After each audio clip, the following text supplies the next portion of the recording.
Look at this trash. First class is for people who belong. The words, laced with venom and entitlement, sliced through the mundane hum of JFK's Terminal 4. Gate agent Karen Miller, a woman in her mid-50s whose face was a permanent sneer, hissed the insult as she snatched the passport from Avery Cole's hand. The match appeared as if from nowhere, its sulphurous head scraping against the underside of the counter. A spark, a flare, and a tiny, angry flame danced in the stale airport air. Karen's thick, manicured fingers held the deep blue American passport over a stainless steel trash can. Her eyes, cold and triumphant, locked onto Avery's, hungry for the shock, the fear, the humiliation she was about to inflict. Avery, a woman in her late 20s dressed in comfortable travel clothes that Karen had instantly profiled as unworthy, felt her breath hitch. Around them, the symphony of travel abruptly changed key. The murmur of conversation died. The clicks of rolling luggage ceased. In their place came a new sound, the sound of 100 smartphones being raised, their digital eyes ready to capture the unfolding madness. What would you do in that exact moment? How would you react when your very identity, the proof of your existence, was about to be set ablaze by a stranger drunk on a thimbleful of power?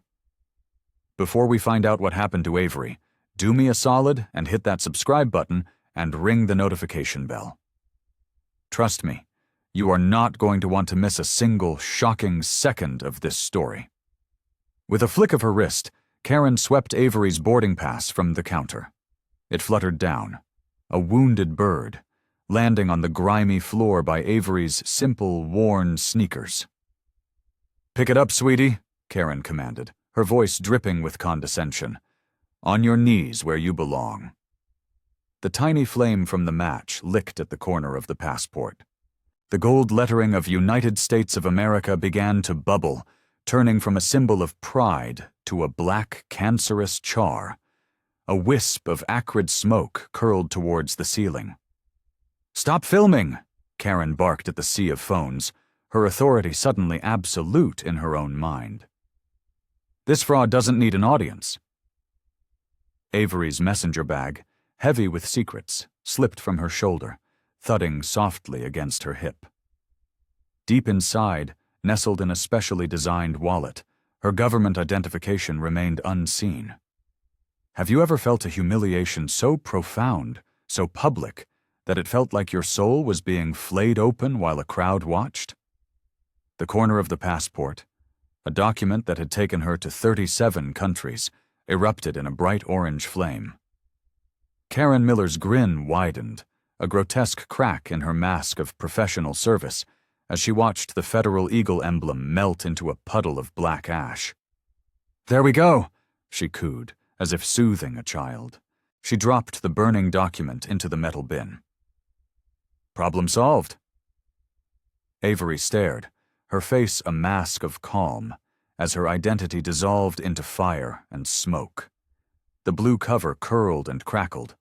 The heat warped her own photograph, her features bubbling and disappearing behind melting plastic. The pages containing stamps from missions in Bogotá, late-night arrivals in Berlin, and tense negotiations in Seoul turned to weightless black flakes.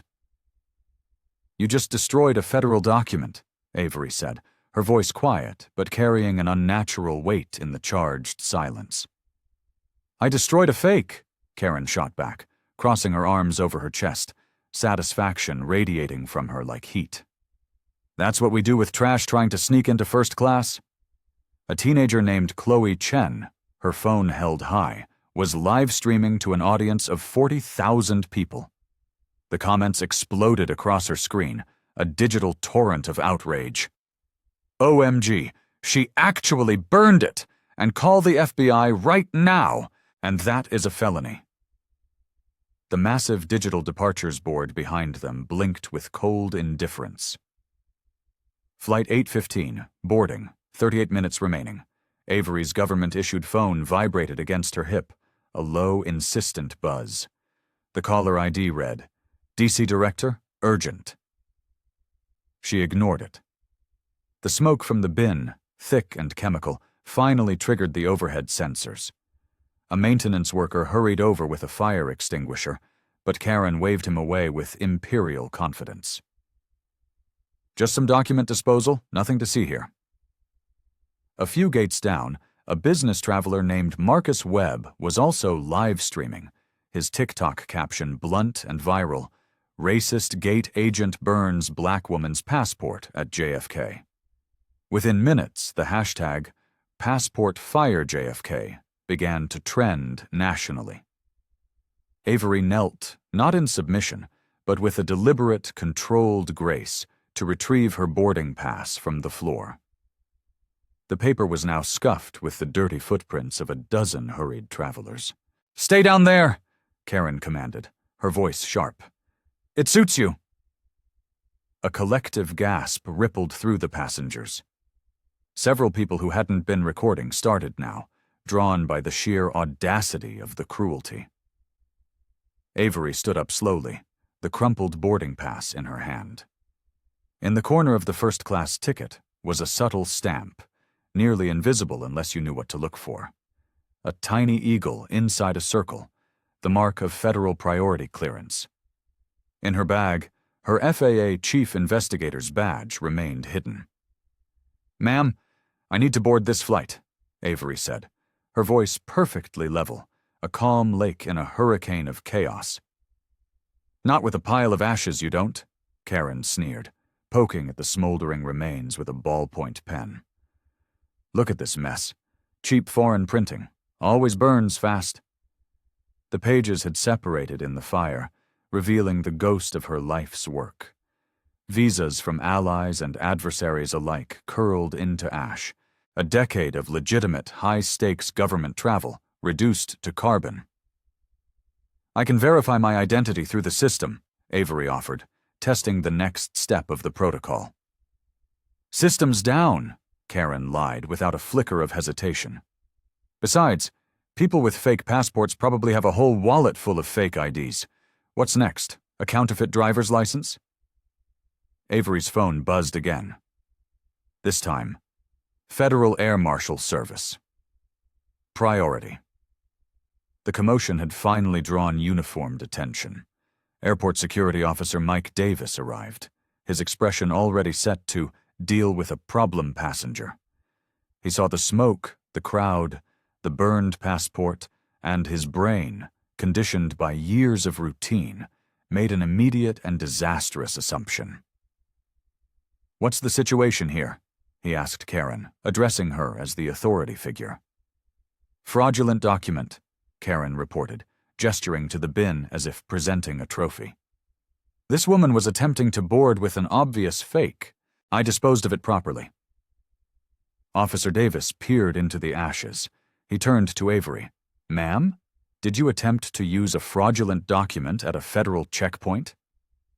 "That was a legitimate, government-issued federal document," Avery replied, her voice still unnervingly calm. "Sure it was," Karen snorted.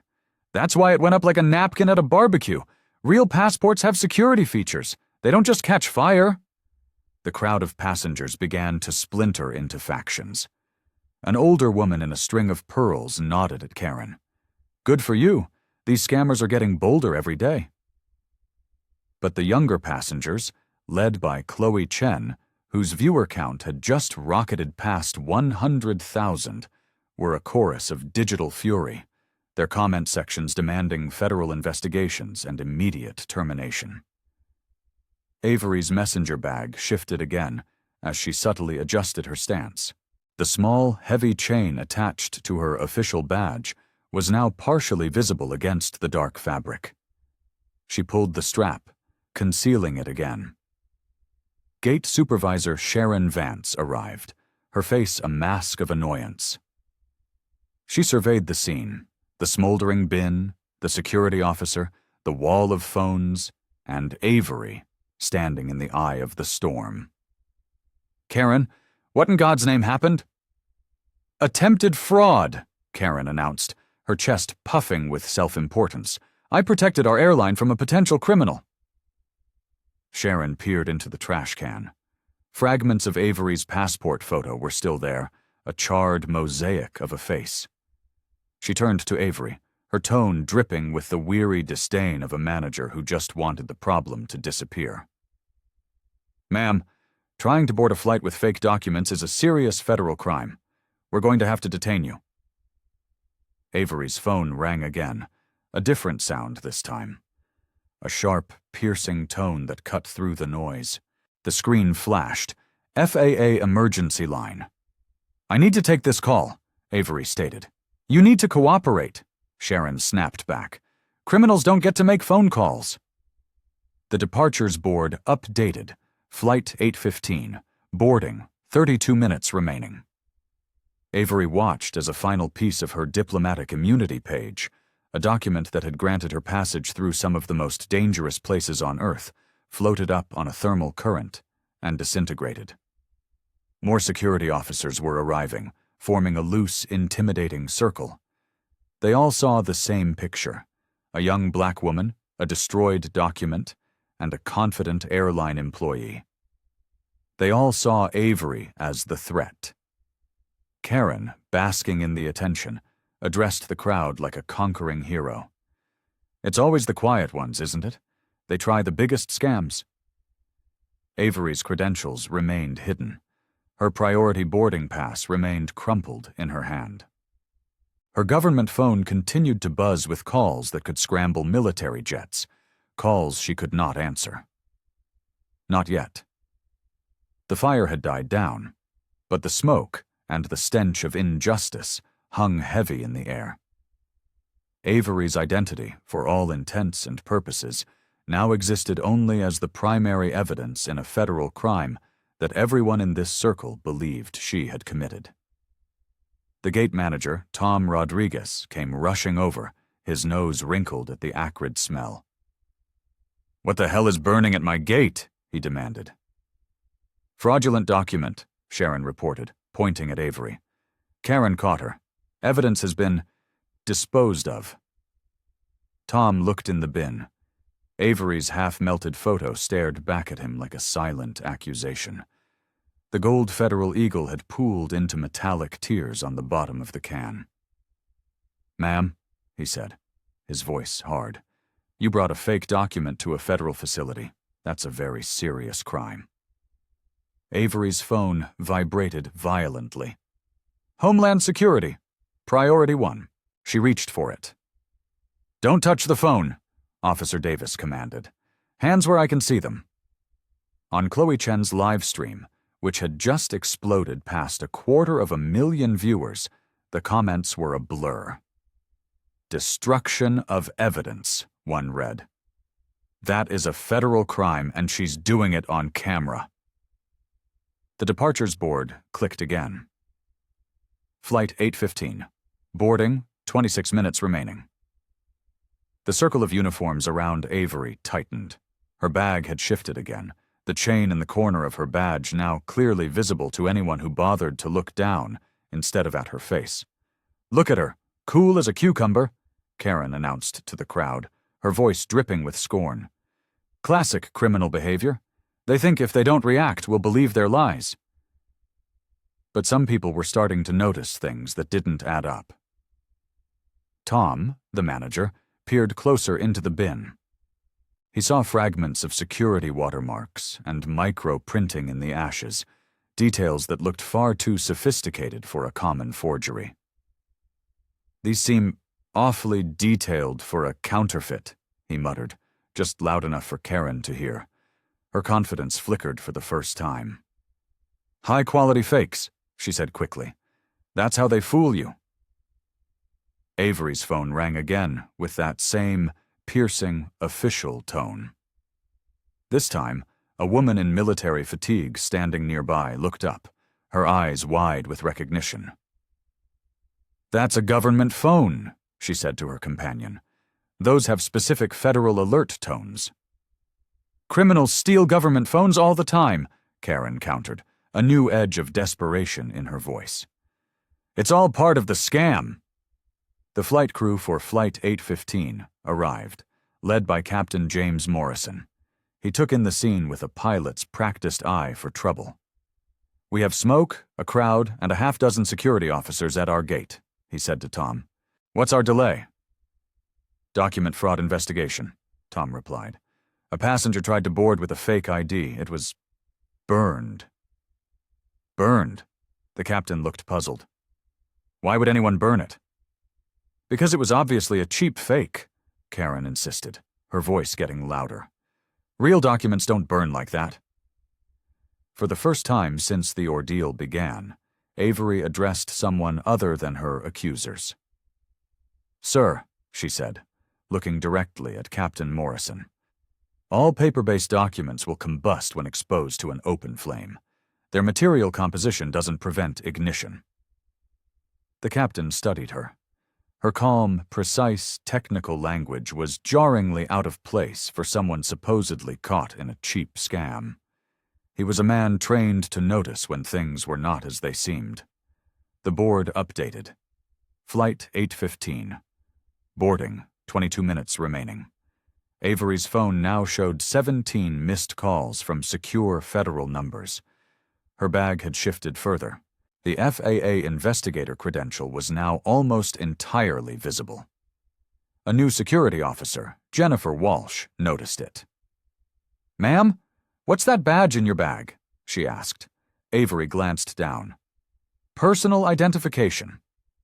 "More fakes," Karen declared triumphantly. "I bet she has a whole binder full of them." Tom reached for Avery's bag. "We'll need to examine all of your identification." "I would prefer to handle my credentials myself," Avery said quietly. "You lost your preferences when you committed a federal crime," Sharon snapped. The combined live-stream audience across a dozen platforms had now swelled to over 400,000. The hashtags Schachter Passport Fire, JFK, and Gate Agent Karen were dominating social media. News vans were likely already on their way to the airport. Captain Morrison's radio crackled. "Flight 815, this is JFK Tower. We're showing an extended ground delay at your gate. Advise on the situation." "Roger, Tower," the captain replied. "We have a document investigation in progress." The chaos was reaching its peak. And in the center of it all, Avery Cole remained perfectly, terrifyingly still. She was no longer just a passenger. She was an investigator. And she had gathered all the evidence she needed. We are about to witness a shift in power so immense, so absolute, it will shake an entire industry to its core. If you believe Karen Miller is about to get exactly what she deserves, smash that like button right now and comment "Justice is coming" down below. You've been an amazing audience, and the climax you've been waiting for is finally here. Airport Police Officer Derek Carter arrived, a veteran cop drawn by the escalating reports. He examined the burned document with a professional eye, immediately noticing the specific way the security threads had melted. "Ma'am," he said to Avery, his tone respectful and questioning, "federal passports have unique burn characteristics because of the embedded security features. These ashes, they look consistent with a legitimate document." Karen's face reddened. "I know a fake when I see one. I have 15 years of experience." "Experience doesn't alter the laws of thermodynamics, ma'am," Avery replied calmly. "All organic polymers combust at similar temperatures." Officer Carter's focus shifted entirely to Avery. Her technical vocabulary, her composure under extreme duress. This was not the profile of a common fraudster. The departures board showed 18 minutes remaining. Avery's phone shrieked with the federal emergency tone again. This time everyone heard it. The soldier, the captain, and even Officer Carter recognized the distinctive sound. "That is definitively a secure government line," the woman in fatigues said, loudly and clearly. "Stolen property," Karen insisted, her voice cracking with desperation. "It's all part of her criminal enterprise." Avery's bag had now shifted completely. The Gold Eagle emblem on her credentials caught the bright terminal lights. Officer Carter saw the gleam. "Ma'am," he asked, his voice now devoid of any accusation. "What specific identification do you have in that bag?" Avery looked directly at him, her eyes as cold and hard as polished steel. "Federal Law Enforcement Identification Officer." The 3 words hung in the air, a stunning grenade that silenced the entire gate. Karen's smug smirk finally dissolved, replaced by a pasty mask of confusion and dawning fear. Tom stepped closer. Sharon's eyes narrowed. Captain Morrison took a half-step forward, his curiosity now fully engaged. "What kind of federal identification?" he asked, as hundreds of passengers recorded and over 500,000 people watched online. Avery reached slowly, deliberately, into her messenger bag. The entire terminal seemed to hold its breath, waiting to see what would emerge from the bag of the woman whose identity had just been turned to ash. With the calm precision of a surgeon, Avery withdrew a heavy black leather credential wallet. She placed it on the counter, right next to the smoldering remains of the passport Karen had destroyed. The golden FAA eagle on the wallet gleamed under the fluorescent lights. She opened it slowly. Inside, her federal identification shone. Avery Cole, Chief Investigator, Federal Aviation Administration, Office of Civil Rights Enforcement. A profound silence crashed over Gate C-26. Karen Miller's pen clattered from her numb fingers to the floor. Her face, flushed with victory just moments before, was now a bloodless landscape of disbelief. She read the badge again and again, as if willing the words to rearrange themselves into something less catastrophic. That's not possible," she whispered. Avery placed her Department of Transportation Enforcement authorization card next to the badge. The official seal on the card was identical to the one that had melted into a metallic tear in the bottom of the trash can. "Chief Investigator Avery Cole," she said, her voice quiet but now resonating with immense authority. "FAA Criminal Investigation Unit, badge number 7138, Federal Law Enforcement Authority under Title 49, United States Code, Section 46101. Tom Rodriguez's hands trembled as he stared at the credentials. The holographic security features, the micro-printing, the authentic federal signatures. They were flawless. They were real. You're a federal agent," he breathed. "Chief Investigator," Avery corrected him softly. "And you, your supervisor, and your security team have just witnessed one of your employees commit multiple felonies during an active federal undercover investigation." Sharon Vance snatched the credentials, her hands shaking, desperately searching for some sign of forgery. But the embossed DOT letterhead was genuine. The federal prosecutor liaison contact information was real.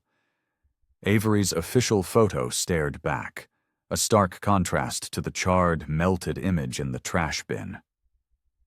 "This has to be fake, too," Sharon said, her voice thin with panic. "More of your fraudulent documents." Avery pulled out her government-issued tablet and tapped the screen, accessing a secure federal database. "Would you like to cross-reference my credentials through the Federal Law Enforcement Officer Safety Act National Database? My commission number is FAA CI 713-2024. Officer Carter, recognizing the indisputable authority, stepped forward and snapped to attention.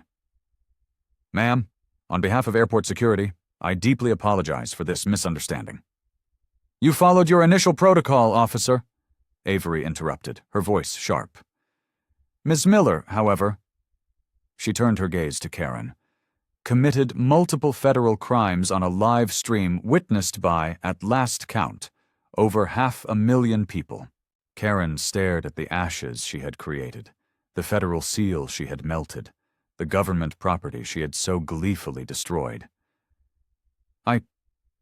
I didn't know," she stammered, the words tumbling out. "It looked fake. The quality. It seemed wrong." Avery pulled a small, official notebook from her bag and began writing. Gate Agent Karen Miller, Employee Badge 3328, willfully and deliberately destroyed federal identification at 9:43 a.m. Eastern Standard Time. Physical evidence: passport remains secured in a metal waste bin. Witnesses: approximately 150 passengers and airport staff, plus multiple live stream audiences, currently exceeding 600,000 viewers. Captain Morrison looked from Avery's impeccable credentials to the chaotic scene and felt a wave of dawning horror. "Chief Investigator," he said, his tone one of absolute professional respect. "How can my crew and I assist your federal investigation?" "You can start," Avery said, gesturing to the bin, "by preserving the crime scene. That trash can and its contents are now material evidence in a federal criminal prosecution." On Chloe Chen's phone, the live stream viewer count exploded past 700,000. The comments were a frantic, unreadable blur. "Holy S, she's a Fed! She burned a federal agent's passport. This is the most insane thing I've ever seen live." Avery's phone rang with the piercing federal emergency tone. This time, she answered it without hesitation, putting it on speaker for all to hear. "Cole here." The voice on the other end was tinny but clear. "Director, what's your status?" "The operation is proceeding ahead of schedule, sir," Avery reported, her voice pure, cold business. The primary objective, document destruction based on discriminatory profiling, occurred exactly as we anticipated. We have full evidentiary capture from multiple digital sources. She paused, listening. "Understood, Director. Federal response team has been dispatched. Their ETA is 8 minutes. Tom Rodriguez's face went ghost white. Federal response team. Those were words you never wanted to hear at your airport gate. We have approximately 150 direct witnesses and, at last count, over 700,000 remote viewers via social media platforms." Avery continued into the phone. "Complete video documentation from at least 20 different angles. A perfect chain of custody is already established." Another pause. "Yes, sir. It's a textbook federal crime, captured in real time, with maximum evidentiary value." Karen Miller collapsed into a nearby gate chair, the full, crushing weight of her actions finally breaking through her arrogance. "It was supposed to be fake," she whispered to herself, her eyes locked on the ash-filled bin. The document looked suspicious. It had to be fake. Avery ended her call and looked directly at Karen. "Ms. Miller," she said, her voice devoid of any emotion, "legitimate federal documents look exactly like legitimate federal documents, because that is what they are. There is no visual metric you could have used to determine its validity, because it was, and is, 100% authentic." Sharon Vance, the supervisor, frantically tried to create distance. "Chief Investigator, please understand, this was a rogue employee. This was not authorized by airline management. This was completely unsanctioned individual misconduct." Avery knelt and began carefully collecting stray ash fragments from the floor, placing them in small evidence bags she produced from her messenger bag. Federal law, under 18 U.S., Code Section 1361, doesn't make a distinction between authorized and unauthorized destruction of government property. The crime occurred. Corporate knowledge and approval are irrelevant to the criminal act itself. She pulled out her tablet and began to systematically document the scene with a digital camera, taking high-resolution photographs of the ashes, the melted seal, the stunned faces of the staff, and the sea of phones still recording. "Under 18 U.S. Code Section 1361, she announced to the silent, captive audience, the willful destruction of government property carries a maximum penalty of 10 years in federal prison and fines of up to $250,000. Karen's confident world had completely disintegrated. 10 years, federal prison, and, Avery added, looking up from her tablet. "When the destruction of that property specifically targets the credentials of a federal law enforcement officer during an active criminal investigation, federal sentencing guidelines strongly recommend the maximum penalty. Additional charges, under 18 U.S. Code Section 1512, for witness tampering and obstruction of a federal proceeding, carry an additional 5 years each." The airport security officers finally understood the magnitude of what had happened on their watch. A federal agent's identity had been destroyed by an airline employee, in public, on a live broadcast. Officer Carter, his face grim, asked the question on everyone's mind. "Chief Investigator, what kind of federal investigation were you conducting here?" Avery closed her tablet and looked at him, then let her gaze sweep across Karen, Sharon, and Tom. "An undercover investigation into patterns of systemic discrimination in airline customer service operations. Specifically, document challenges and identity verification procedures that are based on a passenger's appearance rather than legitimate uniform security protocols." The devastating, perfect irony of it all settled over the gate like a shroud. Karen Miller's bigotry, her racially motivated assumption that a young black woman didn't belong in first class, had led her to commit a felony against the very federal agent who was investigating that exact type of discrimination. The hunter had not only walked into the trap, she had built it, baited it, and sprung it on herself. A team of federal marshals in full tactical gear arrived, their heavy boots echoing on the polished terminal floor. They moved with a purpose that made the airport security officers look like mall cops. Deputy Marshal Rebecca Santos approached Avery with professional deference. "Chief Investigator Cole, we're here to execute the federal arrest warrant." Avery nodded curtly towards Karen, who sat frozen in her chair, a living statue of regret. "Karen Miller, Employee Badge 3328. Charges: federal document destruction, obstruction of justice, and interference with a federal investigation." Just then, the airline's corporate vice president, Patricia Sterling, burst through the crowd, a team of panicked lawyers trailing in her wake. Her expensive suit was rumpled from the emergency helicopter ride from corporate headquarters. "What is the precise extent of our legal exposure here?" she demanded of Tom Rodriguez. Avery answered for him, her tablet displaying the cold, hard text of federal statutes. "Under 18 U.S. Code Section 1361, your employee's willful destruction of federal property exposes her to 10 years in prison and a $250,000 fine.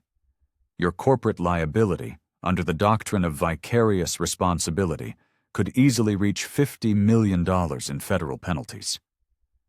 Patricia Sterling's face went chalk white.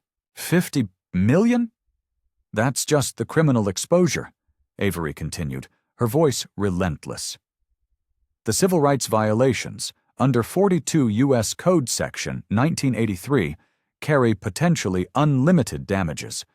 Furthermore, the federal contract violations could trigger an immediate suspension of your airline's operating certificates at all 127 airports where you currently hold gates." The lawyers frantically typed on their own tablets, the financial catastrophe coming into focus. A senior counsel whispered urgently to Patricia. "Our annual revenue is nearly $30 billion. A full federal contract suspension would cost us close to $1 billion a month." Avery wasn't finished. "Your airline's own records show 17 prior passenger complaints filed against Ms. Miller for discriminatory document challenges over the past 14 months. Tom's hands began to shake as he realized she knew. "All 17 complaints involved passengers of color," Avery confirmed, reading from her screen. "And all 17 were dismissed by local management without a formal investigation. This establishes a clear and damning pattern of deliberate corporate indifference to ongoing civil rights violations." The federal prosecutor, Assistant U.S. Attorney David Kim, arrived. Avery briefed him with brisk efficiency. Complete video documentation from over 20 sources, sir. Over 800,000 online witnesses to the crime in real time. Physical evidence is secured, and we have 17 prior complaints establishing corporate knowledge and willful negligence. Prosecutor Kim examined the bag of ashes. A slow smile spread across his face. This isn't just a slam dunk, investigator. This is prosecutorial gold. A federal felony committed against a federal agent during a civil rights investigation, all captured on a viral live stream, with a documented history of corporate indifference. Patricia Sterling tried to intervene. "We are prepared to cooperate fully," she stammered. "Ms. Miller will be terminated, effective immediately. We will implement comprehensive mandatory anti-discrimination training for all staff." Avery looked up from her notes. "Ms. Sterling, terminating her employment does not negate the federal criminal charges. Your employee committed multiple felonies. The criminal prosecution will proceed regardless of her employment status with you." The federal marshals pulled Karen to her feet and placed her in restraints. Her crisp airline uniform was smudged with the fine gray ash from Avery's passport, the physical evidence of her crime literally clinging to her clothes. "I didn't know it was real," Karen sobbed as the handcuffs clicked shut. "I swear it looked fake to me." "Ignorance of federal law is not a defense," Prosecutor Kim informed her coldly. "You are being charged with federal crimes, which carry federal consequences." Avery turned to the vanquished vice president. "Your airline faces immediate federal enforcement actions. A full review of your operating certificate begins Monday morning. All of your gate operations nationwide are now subject to direct federal monitoring pending the outcome of that compliance review." The final bitter irony landed. Avery's original flight, Flight 815, was now listed on the board as indefinitely delayed, pending federal investigation. Karen Miller's single act of racist malice had not just grounded one passenger, it had grounded her entire airline. The hunter had become the hunted. The victim had become the prosecutor. The quiet woman in the worn sneakers was now the most powerful person in the airport, and every single devastating second of the reversal was captured in high-definition video, a permanent testament to the fact that sometimes justice doesn't just whisper, it arrives in tactical gear with a federal warrant. 3 months later, in a Chicago federal courthouse, Judge Margaret Carter's gavel fell with the sound of finality. "Ms. Karen Miller, you have pleaded guilty to the federal destruction of government property. This court hereby sentences you to 36 months in federal prison, to be followed by 2 years of supervised probation." Karen, now in an orange prison jumpsuit, wept silently. Outside, Prosecutor Kim addressed a swarm of news cameras. "This conviction sends an unequivocal message. Federal officers conducting civil rights investigations are protected. Attacks on them are attacks on the rule of law itself, and they will be prosecuted to the fullest extent." In Washington, D.C., the Secretary of Transportation signed the landmark Aviation Passenger Fairness Act into law. Standing right beside her, a key author of the legislation, was Avery Cole. The new law mandated what the media had dubbed the Avery Cole Protocol, AI-powered, real-time bias monitoring systems at every commercial airport gate in America. The systems analyzed voice patterns, body language, and interaction times, flagging any statistical deviation suggesting discriminatory treatment for immediate federal review. Back at JFK, Gate C-26 was transformed. A small permanent plaque now read, "This gate is dedicated to the principle of equal treatment under federal law." Tom Rodriguez, in his new role as the airline's federal compliance director, oversaw a gate where every agent wore a body camera feeding directly to Department of Transportation servers. Discrimination complaints had fallen by 97%. Chloe Chen, the teenager whose live stream had changed the world, now ran a federally funded youth network training students to safely document and report civil rights abuses. "My phone," she told a conference, "became a weapon for justice." Avery Cole's office at FAA headquarters now had a new title on the door: Director, Transportation Civil Rights Enforcement Division. On her desk, a small framed fragment of her burned passport photo served as a constant reminder. Her team had grown from 12 investigators to nearly 100. Her work had expanded from aviation to rail, shipping, and public transit. The ashes of her passport had fertilized the ground for a revolution in civil rights enforcement. The lesson was brutal but clear. One woman's professional composure and deep knowledge of the law had turned a moment of profound humiliation into a catalyst for systemic, nationwide change. Brenda's attempt to erase Avery's identity had instead made her a national icon and triggered reforms that would protect millions. Discrimination still exists. It lurks in airports, in banks, in hospitals, and on our streets. But Avery's story proves that accountability is possible. Have you witnessed something that needs federal attention? Your phone, used wisely, can be a tool for justice. Document safely. Report it to the appropriate federal agencies: the Department of Transportation for travel, the Department of Justice for other civil rights violations. If this story inspired you, please share it. Subscribe to our channel for more true stories of justice being served. Hit that notification bell and join our community. Comment below. Have you ever witnessed an abuse of power like this? Your story matters. Your evidence could be the key that unlocks justice for someone else. The ashes of Avery's passport gave birth to a revolution. Let's keep that fire for justice burning.